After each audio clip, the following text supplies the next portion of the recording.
Hello, today, we're going to talk about the number one absolute best way to cure Candida.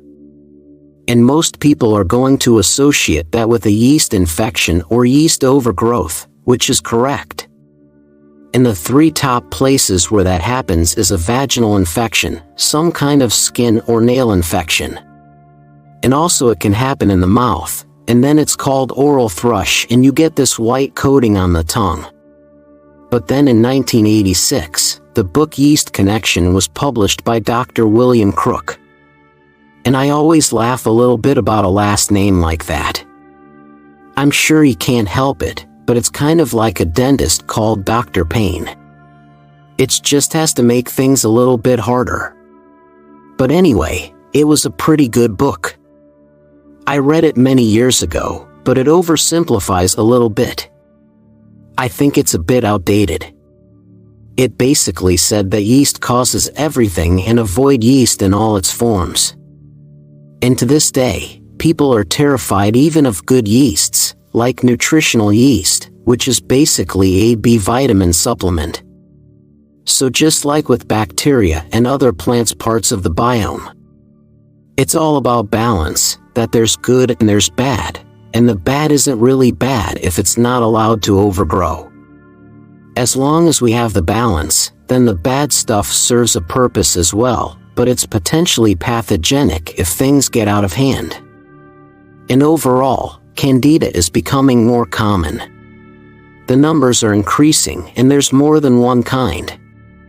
There's 31 different species of Candida, but there's 5 species that account for 92% of all infections. And the most common out of those 5 is called Candida albicans. That's the one that most people have heard of. And overall, even though the numbers overall are increasing, Candida albicans percentage-wise is decreasing. And the reason for that is that we have antifungal medication. And Candida albicans is pretty susceptible. It's easy to kill it off, whereas some of the other 5 species are more resistant. So it's kind of like with antibiotics, that if you kill off the ones that are easy to kill, you're going to develop more resistant strains and create more resistance imbalances in other ways. But this is where we have to be a little careful with the standard way of thinking about this. That ever since we discovered bacteria and virus, the standard idea has been to kill everybody. Because we've figured out that these pathogens, they cause disease. Kill everybody, but we need to also understand that this is about balance, that any time we kill off one thing, we're going to favor something else. We're going to create an imbalance and we need to start thinking about the body as an ecosystem that Candida is part of the overall microbiome, and we need to start thinking about the microbiome as a separate organ. It lives inside your large intestine for the most part, but there's some bacteria in other places as well. But the total weight of these bacteria is several pounds. If you add it all up, it's about the size of your liver and it probably performs just about as important a function. So when things get out of hand, it's kind of like the liver, which is an organ, can get a pathogenic infection like hepatitis. Well, when we get an infection in the gut, when we get an overgrowth of something, it's kind of just like we have an imbalance that among these beneficial bacteria making up an organ, we can get an overgrowth of some, just like we can get an overgrowth in the liver. But the solution then is not to kill off the whole liver or kill off the whole microbiome. We have to be very, very careful with it. So if we want to understand the bigger picture, we have to understand what causes these imbalances. And the number one thing is going to be sugar and starches because they selectively feed these primitive organisms. The most primitive are the virus and the bacteria. And if we eat a lot of sugar, then we tend to favor them and create imbalances. And now the risk factor is uncontrolled diabetes. And why would that be?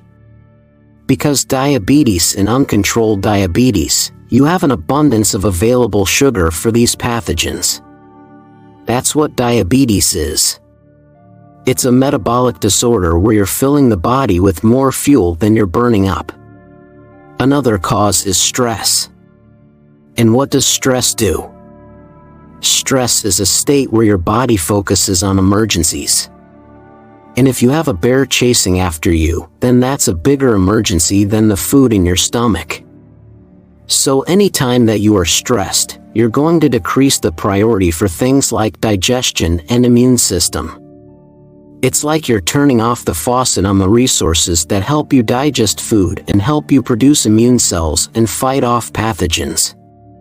So anytime you have stress, you're going to shut off all the factors that make your gut work, basically.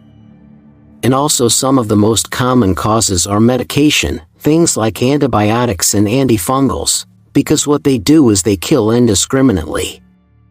They don't care if it's a good or a bad bacteria. The goal is obviously to kill off the pathogens, but in doing that we also kill off a huge percentage or even in some cases most of the good bacteria. And then we kind of have to start from scratch, but some of these good bacteria might have been almost extinct at that point. And there's some other medications like steroids and birth control that are very strongly implicated in yeast overgrowth. Now, let's think about what it means to cure it. For the most part, if you go to the healthcare system, they're going to try some medication. And I'm not opposed to medication. There's a time and a place in emergencies to use medication. But, to use it for imbalances may backfire.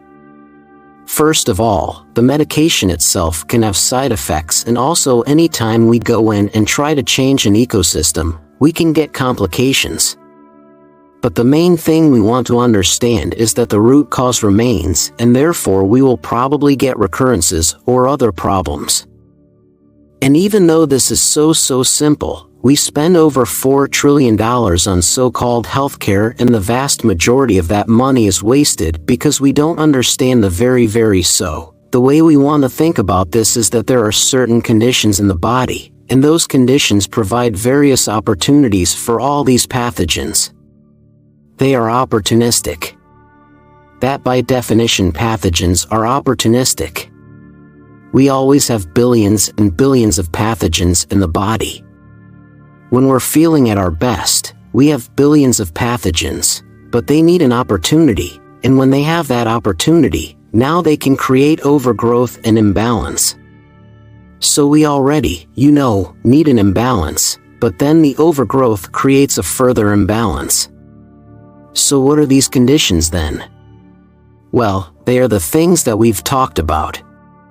So if you have a weak microbiome, if you don't have enough bacteria, again, you think about your biome as your liver. What if you don't have enough of the numbers of bacteria? What if you don't have enough variety of species because you need billions, you need trillions of bacteria, but you also need a wide variety of species for that ecosystem to be healthy? And another common condition, of course, is that we have way too much sugar. So with all of these conditions present, and then we take some antibiotics and we kill off some more of this biome, and we take some antifungals and we upset the balance between the fungus. Now we have the conditions that provide an opportunity for overgrowth. So now if we take a medication, if we take something to kill off this overgrowth, then we get symptom relief and things look better on the surface for a short while, but we haven't changed the conditions. If anything, we might have made them worse by further reducing the biome and the variety. So the conditions. And if we still have the conditions, then it's just a matter of time before the problem happens again, or expresses itself in some other way.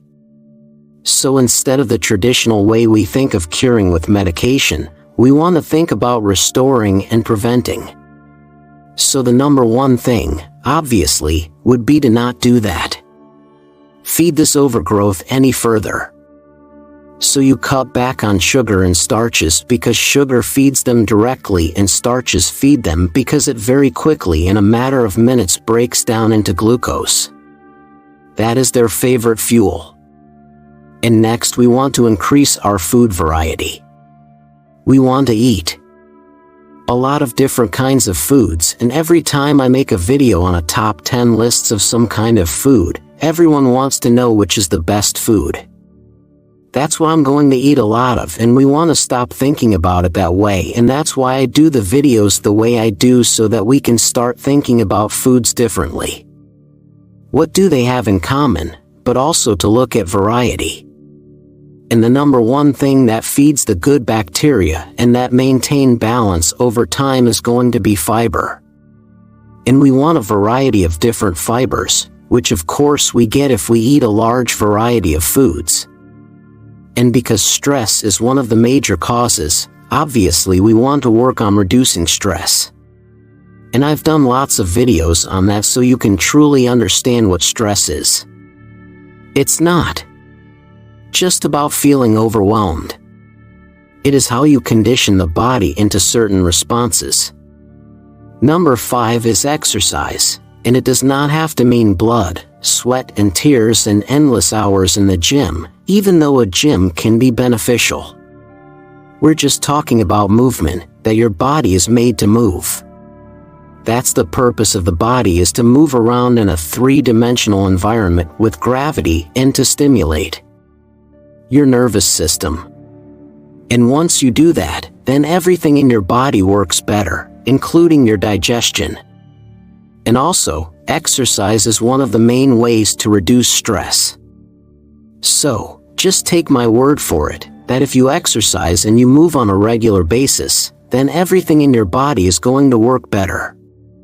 A good way to add some bacteria and help improve the biome is through fermented foods, because when you ferment foods, you grow some of these beneficial bacteria that you can eat and help repopulate to grow some beneficial bacteria and some beneficial yeast to outcompete the pathogenic and the overgrowing yeast.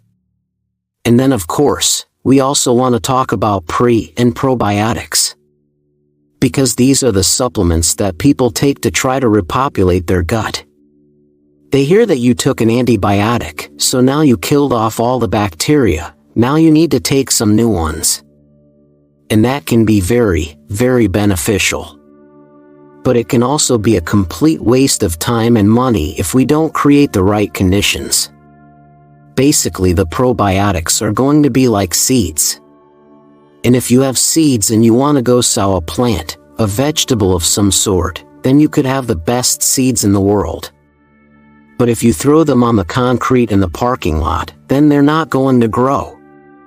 You just wasted all that seeds because there are no conditions for them to grow there. So yes, they can be good and even necessary, but we have to think about the bigger picture. We first have to cut back on the sugar.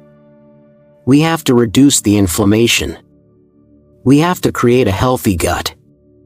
And now when we add some pre- and probiotics, then we can grow some bacteria, and the probiotics are the bacteria themselves. The prebiotics are different substances, different nutrients and fiber that will help feed the bacteria.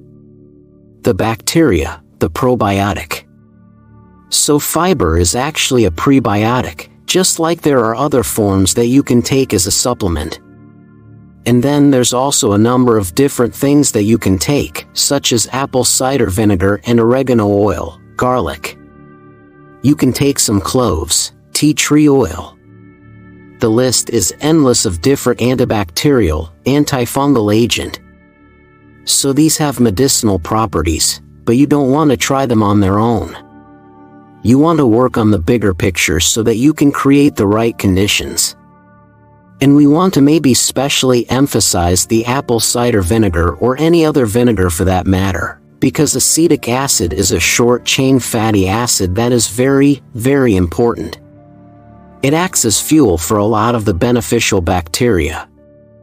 If you enjoyed this video, you're going to love that one.